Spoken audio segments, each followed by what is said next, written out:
Jai Gurudev, everybody. Shubh Ganesh Chaturti to all of you. I will not go in detail about the story of Lord Ganesha. Mayuran have talked about it and everybody have talked about.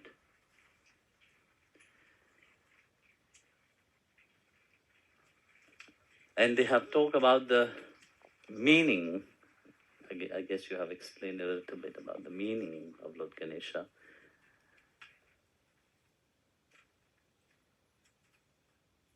You see, when we look at Lord Ganesha,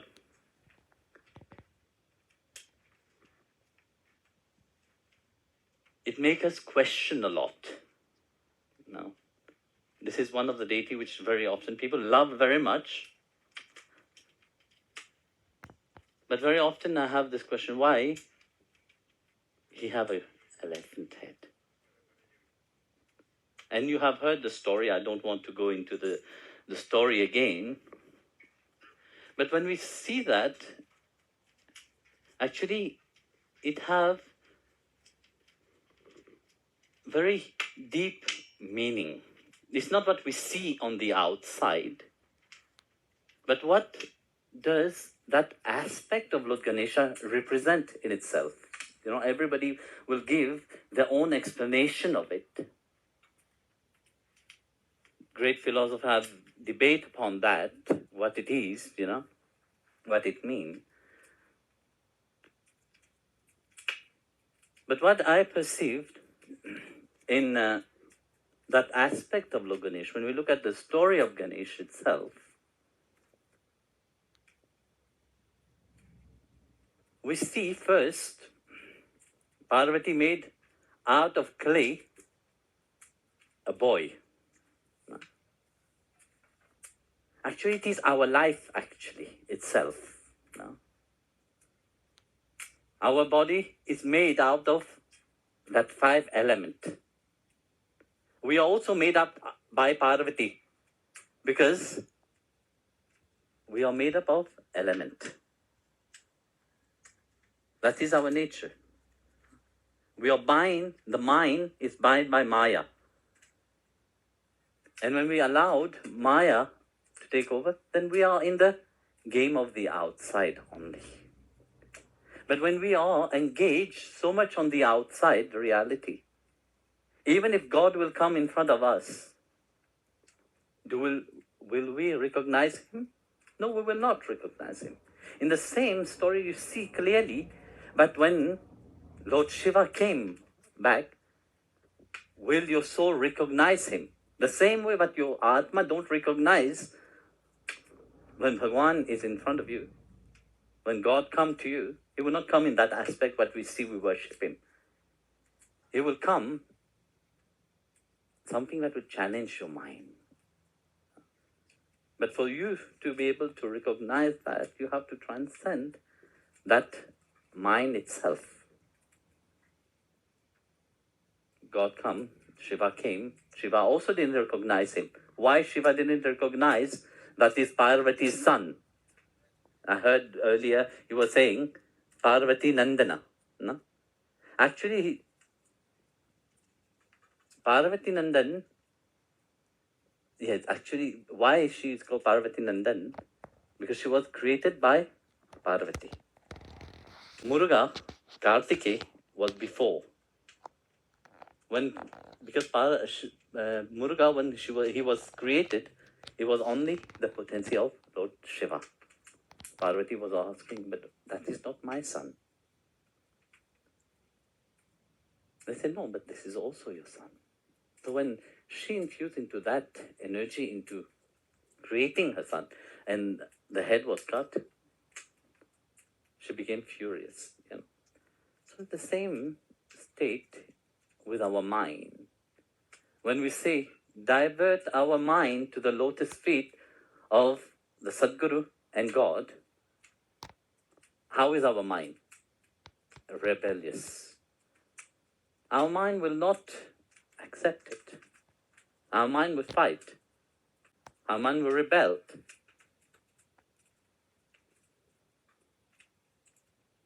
then we have to challenge, because this is Maya. The Sadguru come, you have to destroy that reality from you.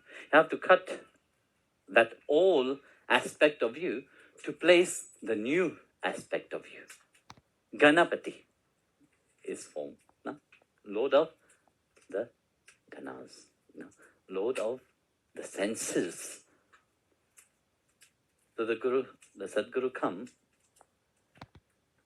to reveal a different aspect of yourself, to transcend the normal reality. So a new aspect of yourself have to awake. You can't feel the love of God with the same attitude which you used to have. You can't change, you can't feel Him, you can't open up your heart to love when your mind is full of desire. When we look at Ganapati, today especially, everywhere they make clay Ganapati, na? They make a Ganesha made of clay. This is a real aspect. And after we have worshipped him, then what we do? We bring him and do the Visarjan. No? Put him back into. Very often I have heard that these people, they just worship their God and then put it away. Actually, we have to understand the deeper meaning of that. You know? The deeper meaning of that is that nothing lasts forever, except one reality, who you are truly. That is Hari inside of you. Sri Hari, which is seated inside of you, he's the only eternal one, nothing else. That is what Lord Ganesha is also showing. That for Navaratri, which will come later on, Ma Bhagavati, also the same thing they do. They make a nice deity, worship her for 9 days. Then after that, they do Visarjan. What is Visarjan? Means disperse. What is created in this world will go back again into the real, it's the same thing. Matter will go back into matter. It will disperse. Your body is made up of this element, and it will go back again into the element. Only one reality is your Atma. That is the only reality. The only truth is you realize your true self. That is what the Sadguru have always remind everybody, to be who you are truly. That which is eternal inside of you. That what is limited will stay here. It will fade with time. It will go back. It will disperse back into the element. But that what is eternal will always be. And that what is eternal is Sri Hari inside of you. And this is the beauty of those who have taken shelter at the feet of the Sadguru. They come to that point of realizing the true meaning of one life.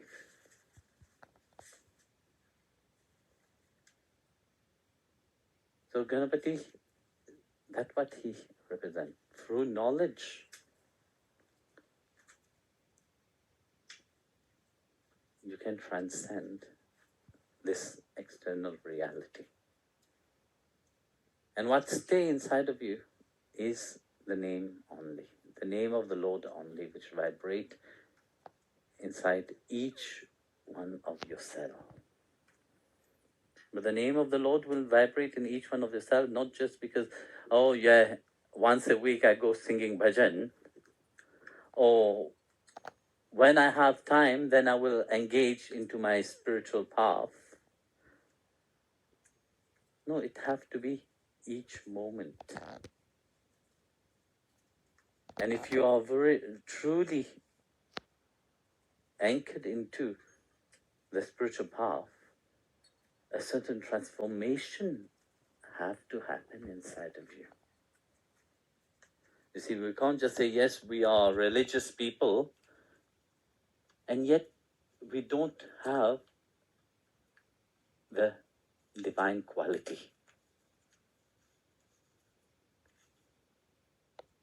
Very often you see people, they're very religious, only as a show of the outside. But not a grain of love inside of their heart. So that is selfishness. That is hypocrisy. Because if you truly want to transform yourself, if you really want to attain, you see, when we hear people say, oh, mukti, liberation, and so on, many names that they give to, and they think that, yes, it belonged to their father, but then later on they will just get it. And somebody sent me a very funny story. It's very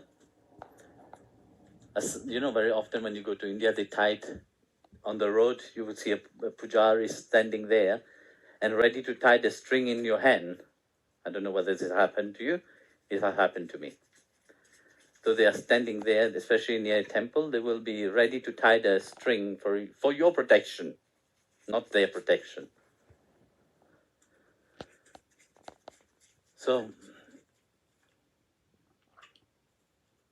there was this man, this boy. The pujari came, tied a string in his hand, and he said, you will go to heaven. And then he said, Dakshina, please. The boy said, I give you Delhi. So the pujari got upset and said, does Delhi belong to your father, but you can just give it like that? And then he said, does heaven belong to you, but you can just give it like that? And this is a reality that many are selling Vaikuntha for you. They're selling heaven to you, just like the story, you're fooled by that. That's why people don't change on the outside. They think that, yes, when I die, I will go to a heaven. I will go and meet God. Throughout life, you didn't meet him. And then when you die, then you will go to a fancy heaven where he will welcome you on a red carpet. Because you have lived a miserable life, you were the worst person. You didn't give love to anybody. You didn't be compassion to anybody. You didn't give charity to anyone. God will welcome you because you just believe in him. In your heart there were no faith. In your heart there were no love. In your heart there were no trust. Only just believe.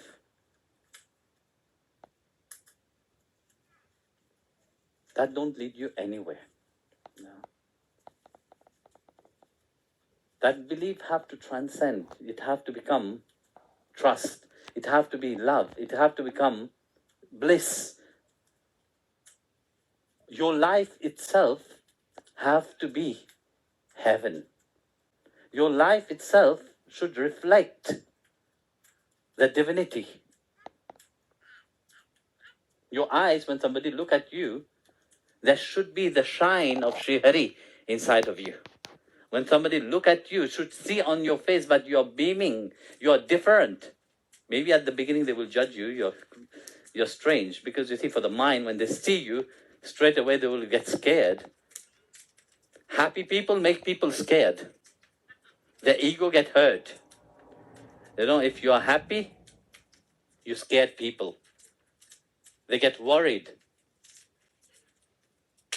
And this is the reality,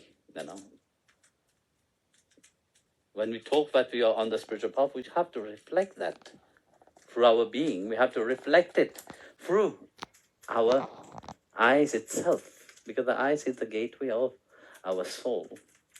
We can't just say, yes, we are spiritual, we are believing in this and that, this is our guru, that is our guru, and then No, but then we become fanatic, we become crazy. That teaching which the Guru have given you itself will lose its meaning because of you. Because you have not really understand what it is truly. What the Sadguru was giving to you, what the Guru was giving to you. Because all the Guru wants you to be free. And true freedom happens when the divine is taught to manifest for you. When you let go of the old one and allowed that divinity to shine through. Do we do that? No, we say we do it. But the next moment,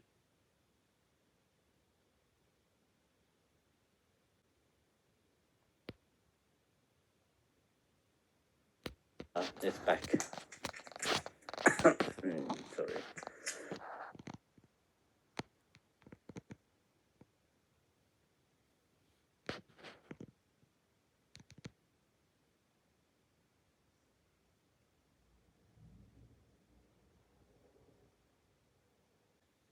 As long as it is suiting to your mind, very happy.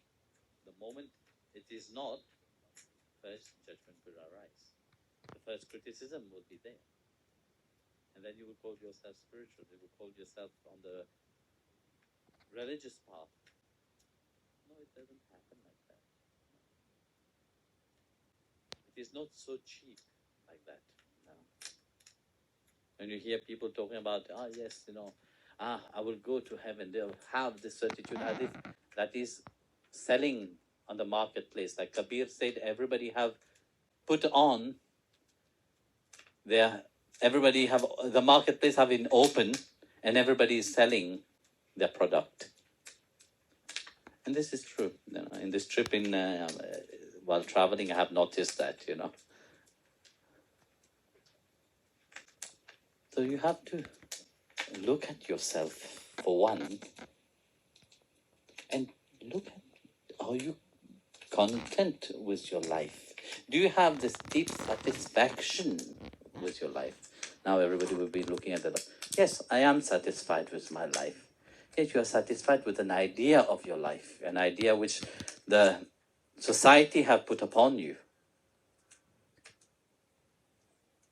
An idea which we very often we lived, according to how it have to be. We have to have this, we have to have that, we have to build up this. And it's based on only the external reality, only external things.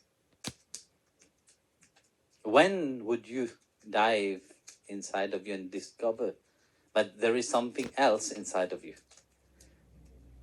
There is another being inside of you, not only mind, body, and intellect. There is Atma also. There's something which is alive, something which is eternal. And once you start this inner journey of rediscovering who you are, then Bhagwan will send all the help. When you have this clarity, yes, I want to transform my life. I want to change my life. There's something, that I have to. Everybody come into that point in life, But you start to question, is that life? Is my life only that? Is my life only working? Is my life only gaining something? Or there is something more meaningful to life? And that's what all the saints and the sadhus, they said, rely upon the divine within you. And his sanctuary is not out there. His sanctuary is inside. Even what we are celebrating today, it's also an inner journey.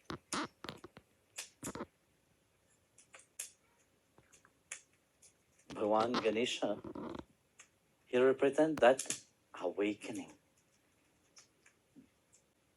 that realization That's why we worship him first. No? Why we worship him first? To remove all obstacle. But the greatest obstacle is this mind. That's what we have to transform. Our mind. If we don't transform our mind, we can't transform anything else. It's a good day for everybody.